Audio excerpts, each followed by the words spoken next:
जब भी हम ज़मीन से संबंधित समस्याओं की चर्चा किसी के साथ करते हैं, तो अक्सर ये सलाह मिलती है कि इन सब मामलों में बहुत सारा वक़्त लग जाता है और ये सब मामले जो है वो ऐसे ही नहीं सुलझ सकते। ये सारे मामले जो है कॉम्प्लिकेटेड होते हैं। तो ऐसा क्यों होता है? इन सब चीज़ों के बारे में आज थोड़ी-सी चर्चा करेंगे। साथ ही नमस्कार, मैं हूं नवीन शर्मा और आप देख रहे हैं हिमाचल टीवी। और राजस्व से संबंधित जितनी भी आपको ज़मीनी विवाद हैं या ज़मीनी जो जानकारी हैं उससे संबंधित मैं आपको सारे वीडियोज़ जो हूँ लेते आ रहा हूँ।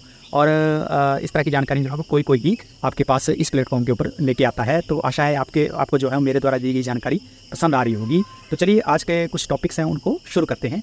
तो देखिए, ऐसा है कि मेरा ये मानना है कि ज़मीन से संबंधित जितनी भी समस्याएं होती हैं उन सब में जो है वो आपके घर के व्यक्ति ही जो हैं उन सब चीज़ों के जो हैं वो दोषी होते हैं कि वो सब मामले जल्दी नहीं सुलझ पाते हैं।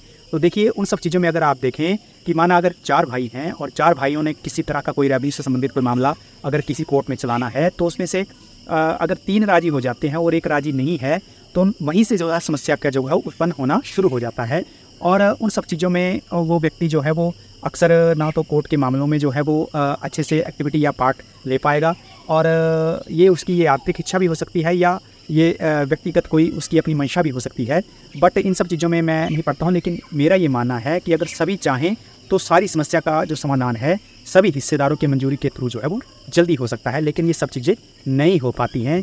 क्यों? अक्सर उन 4 भाइयों में जो है 3 भाई जो हैं वो अगर रेडी हैं और 1 नहीं रेडी है, तो उन सब चीज़ों में एक व्यक्ति की जो है वो रेडी ना होने का एक कारण होता है कि उसने उन सब चीज़ों के ऊपर जो है वो अधिक कब्जा करके रखा होता है जो उसके हिस्से में आनी है। और अपने हिस्से से ज़्यादा अगर उन्होंने अधिक भूमि के ऊपर कब्जा करके रखा है या अधिक प्रॉपर्टी के ऊपर कब्जा करके रखा है, तो वो कहाँ से उन सब चीज़ों के लिए जल्दी से राज़ी हो पाएगा। तो ये जो मेन चीज़ है, इसकी वजह से उनकी जो अपनी आंतरिक इच्छा है वो सब इच्छाएँ जो है वो इन सब मामलों को जो है वो जल्दी से सुलझने नहीं देती हैं।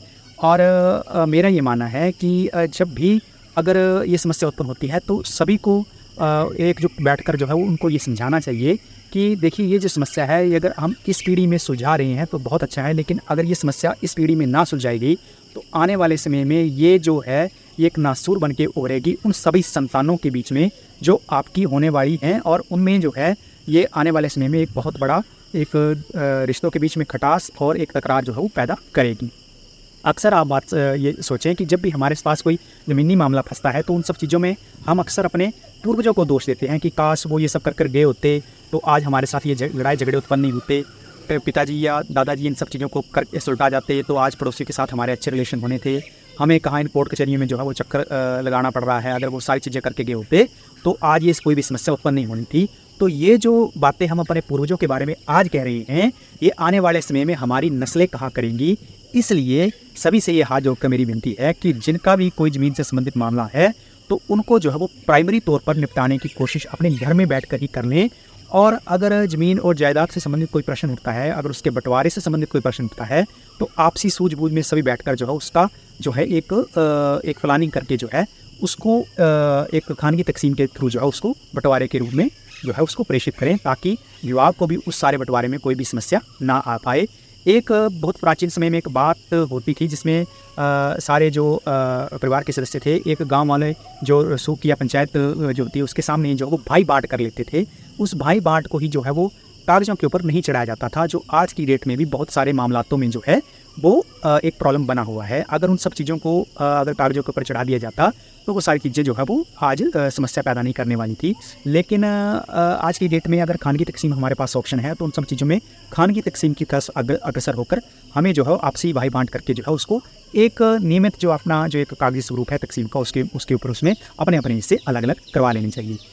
इसके बाद एक और प्रश्न आया था जिसमें ये पूछा जा रहा था कि ये काश्त क्या होता है और ये खाना काश्त में और जो ये नाम मालिक और अहवाल जो जमंदी के 2 रेलेवेंट कॉलम हैं उनमें क्या डिफरेंस है। तो देखिए, ऐसा है कि जब भी आप किसी चीज़ की रजिस्ट्री करते हैं तो रजिस्ट्री एक सिर्फ सेल डीड है, वो एक ऑथेंटिकेटेड डॉक्यूमेंट उस हिसाब से नहीं है जिस हिसाब से इंतकाल होता है।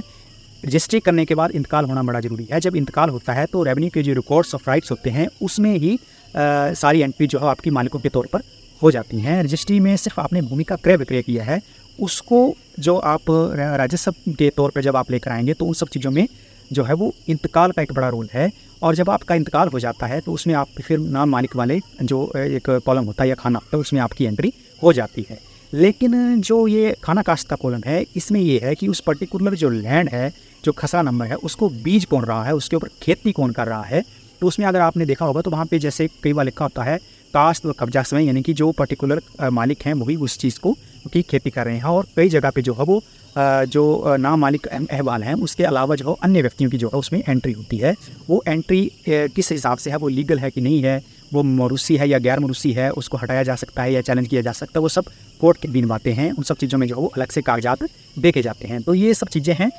इसमें आपको आज फ़र्क थोड़ा मैंने करके बता दिया कि खाना काश्त और जो नामालिक अहवाल हैं, ये दोनों खानों में जो है वो सेम नंबर की एंट्री हो भी सकती है, और अगर नहीं है तो उसमें क्या कारण है, क्योंकि जो बीजने वाला व्यक्ति है उसको क्या लगान के ऊपर जो है वो बीजने की कोई है, कोई बीच में कोई क्या कोई कॉन्ट्रैक्ट था या किसी हिसाब से कोई बातचीत हुई थी, तो उस हिसाब से वो क्या वो बीज रहा है कि नहीं बीज रहा है, वो सारी चीज़ें हैं। उसमें मौरूसी और गैर मौरूसी जो है उसके ऊपर मैं आपको अलग से एक वीडियो बना दूंगा, उसमें आपको सारी चीज़ें जो है वो क्लियर हो जाएंगी। तो ये थी जानकारी। आशा है ये जानकारी आपको जो है पसंद आई होगी। बाकी इस तरह की जानकारी मैं आपके साथ लेते आ रहा हूँ। अगर आपने मुझे फॉलो करके नहीं रखा है फेसबुक के ऊपर तो आपने फॉलो ज़रूर करना है। बाकी अगर आप यूट्यूब पे मुझे देख रहे हैं तो उसमें मेरा ये चैनल है हिमाचल टीवी, इसको आप जरूर सब्सक्राइब करिए। तो बाकी मिलता हूँ एक नई जानकारी को लेकर एक नए वीडियो के साथ। तब तक जय हिंद, जय भारत, जय हिमाचल।